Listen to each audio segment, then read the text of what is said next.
ഡയബറ്റീസിനെ control ചെയ്യാൻ പറ്റുക എന്ന് പറഞ്ഞാൽ ഇറ്റ്സ് വണ്ടർഫുൾ. മെഡിസിന് ഫ്രീ ആയി ഒരു ക്വാളിറ്റി ലൈഫ് ലീഡ് ചെയ്യാൻ ഡയബറ്റീസ് ഉള്ള ആളുകൾക്ക് പറ്റുക എന്ന് പറഞ്ഞാൽ ഇറ്റ്സ് ട്രൂലി എ ബ്ലെസ്സിങ്. അതിന് സപ്പോർട്ടീവ് ആയിട്ടുള്ള പ്രൊഡക്റ്റ് ആണ് ഐകോഫി എന്ന് പറയുന്ന പ്രോഡക്റ്റ്. സോ എന്തുകൊണ്ടെന്ന് ചോദിച്ചു കഴിഞ്ഞാൽ diabetes is very dangerous. A silent killer ആണ് ഡയബറ്റീസ്. ഒരസുഖമല്ല, ഒരു കൂട്ടം അസുഖങ്ങളാണ് ഡയബറ്റീസ് എന്ന് പറയുന്നത്. സോ എങ്ങനെയാണ് ഡയബറ്റീസ് ഉണ്ടാകുന്നത് എന്ന് ചോദിച്ചു കഴിഞ്ഞാൽ, ഒന്ന്, നമ്മുടെ ശരീരത്തിലുള്ള പാൻക്രിയാസ് പ്രോപ്പറായിട്ട് ഇൻസുലിൻ പ്രൊഡ്യൂസ് ചെയ്യാതിരിക്കുക. അതല്ലെങ്കിൽ പ്രൊഡ്യൂസ് ചെയ്തിട്ടുള്ള അല്ലെങ്കിൽ ഉത്പാദിപ്പിക്കപ്പെട്ടിട്ടുള്ള ഇൻസുലിനെ ശരീരത്തിന് കൃത്യമായിട്ട് ഉപയോഗിക്കാൻ പറ്റാതെ വരിക.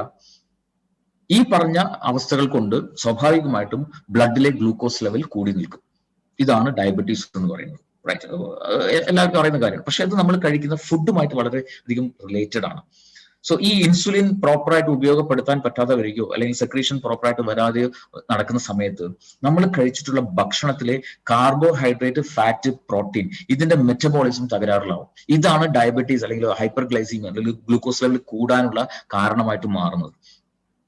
അൺഫോർച്ചുനേറ്റ്ലി ഡയബറ്റീസ് എന്ന് പറയുന്നത് വളരെ ഡേഞ്ചറസ് ആയിട്ടുള്ള ഒരു കണ്ടീഷൻ ആണെങ്കിൽ പോലും മെജോറിറ്റി ആളുകളും ഇതിനെ വളരെ സില്ലി ആയിട്ട് കാണുന്ന ആളുകളാണ്. കാരണം ടാബ്ലറ്റ് ഓർ ഇൻസുലിൻ ഉപയോഗിച്ചു കഴിഞ്ഞാൽ കൂടി നിൽക്കുന്ന ബ്ലഡ് ഷുഗറിനെ നോർമൽ റേഞ്ചിലും മെയിൻറ്റെയിൻ ചെയ്ത് കൊണ്ടുപോകാൻ പറ്റുന്നുണ്ടാവും. സോ അതുകൊണ്ട് തന്നെ people won't think it seriously.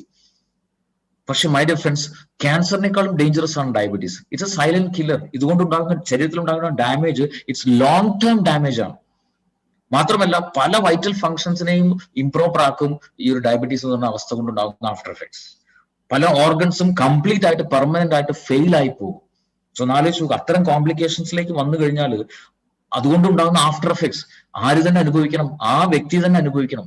വളരെയധികം കോംപ്ലിക്കേറ്റഡ് കണ്ടീഷൻസിലേക്ക് പോകുന്നു മാത്രമല്ല വലിയ ശാരീരിക ബുദ്ധിമുട്ടുകൾ ഉണ്ടാക്കുമെന്ന് മാത്രമല്ല ആ സമയത്ത് ഉണ്ടാകുന്ന ചികിത്സകളൊക്കെ വളരെ എക്സ്പെൻസീവ് ആയിട്ട് മാറും. സോ ഒന്ന് ശ്രദ്ധിച്ചാൽ നമുക്ക് ഇത്തരം കോംപ്ലിക്കേഷൻസിലേക്ക് ഒന്നും പോകാതെ ഡയബറ്റീസിനെ നമുക്ക് ഹെൽത്തി ആയിട്ട് മാനേജ് ചെയ്യാൻ പറ്റുന്നുണ്ടാവും. So first we should know what is the reason for diabetes. Diabetes ഉണ്ടാകാനുള്ള റീസൺ മൾട്ടിപ്പിൾ റീസൺസ് ഉണ്ട്. ഇൻസുലിൻ റെസിസ്റ്റൻസ്, അല്ലെങ്കിൽ അബ്നോർമൽ ലിവറിൽ ഗ്ലൂക്കോസ് നോർമൽ ആവുക, ജനിതകപരമായിട്ട് പാരമ്പര്യമായിട്ട് ട്രാൻസ്ഫർ ചെയ്ത് കിട്ടുന്നുണ്ടാവും. ഒബേസിറ്റിയും അതുപോലെ ഫിസിക്കൽ ഇനാക്ടിവിറ്റി, അമിതമായിട്ടുള്ള വണ്ണവും വ്യായാമം ചെയ്യാതിരിക്കുന്നതും ഡയബറ്റീസിലേക്ക് ലീഡ് ചെയ്യുന്നുണ്ടാവും. പ്രായം കൂടുന്നതിനനുസരിച്ച് വരുന്നുണ്ടാവാം. ബാഡ് ഡയറ്റ് ആണ് ഫോളോ ചെയ്യുന്നതെങ്കിൽ വരുന്നുണ്ടാവും. പ്രീ ഡയബറ്റീസ് സ്റ്റേജിലുള്ള ആളുകൾക്ക് ഡയബറ്റീസിലേക്ക് വരാനുള്ള ചാൻസസ് ഉണ്ട്. റൈറ്റ്. സോ പ്രധാനമായിട്ട് രണ്ട് തരത്തിലുള്ള ഡയബറ്റീസ് ആണുള്ളത്, ടൈപ്പ് 1 ആൻഡ് ടൈപ്പ് 2.